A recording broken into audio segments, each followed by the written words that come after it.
माननीय श्री राम जी 3 मिनट। धन्यवाद मान्यवर।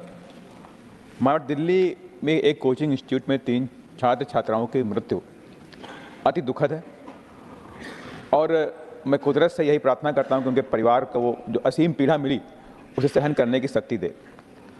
मान्यवर, मैं आपके माध्यम से भी कहना चाहता हूं कि जो भी लोग दोषी इसके पीछे हैं, जो सीरियस पूरी दोषी है उसके पीछे, उन सबको कड़ी से कड़ी सजा मिलनी चाहिए ताकि इस तरह की घटना देश में किसी स्टेट के अंदर, मैं ब्लेम नहीं कर रहा हूँ, ऐसी घटनाएं कई और स्टेटों के अंदर भी हुई, कहीं दोबारा ना होने पाए।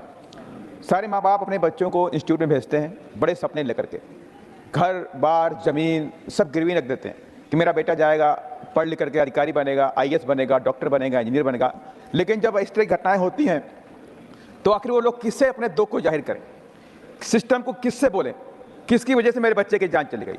हो सकता है आज हम इस शॉर्ट टर्म डिस्कशन कर लिया हमने, लेकिन इसका परिणाम क्या होने वाला होगा। लेकिन जब तक हम इम्प्लीमेंट नहीं करेंगे, आज डिस्कशन में जो सजेशन मिले हैं उनको इम्प्लीमेंट नहीं करेंगे तो आज फिर 3 ढाक के 3 पाँच जैसा ही हो जाएगा।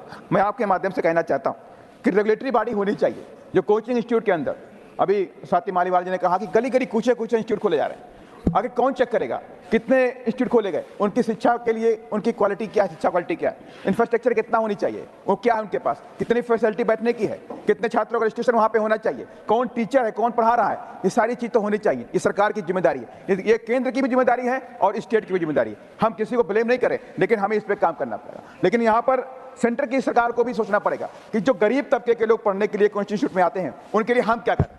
हमें इंस्टीट्यूट खोलने पड़ेंगे, आपको मालूम होना चाहिए। मानवर बताना चाहता हूं, माननीय मंत्री जी ने माल प्रैक्टिस के बारे में कहा, उत्तर प्रदेश में 2010 में सरकार दोषी ठहराए। मैं उनसे बोलना चाहता हूं 7 से 12 के बीच में माननीय बहन जी की सरकार थी, एक भी मेडिकल पेपर लीक नहीं हुआ, परीक्षाएं कोई भी लीक नहीं हुई, हाई स्कूल इंटर परीक्षाएं टाइम पे हुई, क्लीन हुई, यहां तक कि उत्तर प्रदेश के अंदर पुलिस भर्ती हुई, कहीं पर्चा लीक नहीं हुआ। 7 से 12 का रिकॉर्ड है, कोई पर्चा माननीय बहन जी की सरकार में लीक नहीं हुआ। अपराधी भाग गए थे, माफिया, शिक्षा माफिया उत्तर प्रदेश छोड़कर भाग गए थे।